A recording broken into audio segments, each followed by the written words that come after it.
Dhaka city corporation দীর্ঘ 8 মাস যাবৎ কোনো প্রতিনিধি নেই, যার কারণে ঢাকা সিটি কর্পোরেশনের বিভিন্ন এলাকায় ড্রেনেজ ব্যবস্থা খারাপ হয়ে গেছে, ডেঙ্গু মশার উপদ্রব বেড়ে গেছে। আমরা খারাপ অবস্থায় আছি। আমাদের দাবি জনতার মেয়র ইশরাক হোসেনকে দায়িত্ব বুঝিয়ে দেওয়া হোক। ঢাকা সিটি কর্পোরেশন সেবা পরিপূর্ণ পাওয়া হচ্ছে না। আমাদের দাবি ইশরাক হোসেনকে মেয়র হিসেবে। ঈশ্বর সাহেব এই সরকার যতদিন আছে ততদিন ঈশ্বর সরকার মেয়র হবে। এই সরকারের সাথে তো ওনার মেয়রের সম্পর্ক না। উনি আসলে কতদিন আপনারা চান, উনি কতদিন এখানে থাকেন?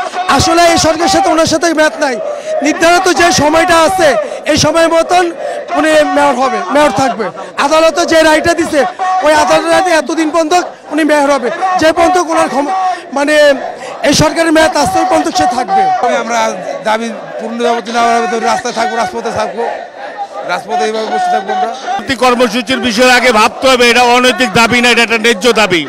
উনি নির্বাচন করেছেন, আর ওই নির্বাচনে যে ওনাকে মানে স্বেচ্ছায় হারানো হয়েছে, বিগত যে সরকার যেভাবে ওই নির্বাচনকে কলুষিত করেছে, এটা সারা বাংলাদেশবাসী দেখছেন।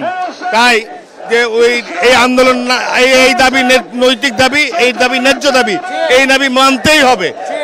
এই দাবি না মানার কোনো কারণ, অযৌক্তিক কারণ আমরা দেখি না। এই দাবি মানতেই হবে। ব্রেকফাস্ট, টিফিন কিংবা স্ন্যাক টাইমে মজাদার আয়োজন মানে অল টাইম ব্রেড।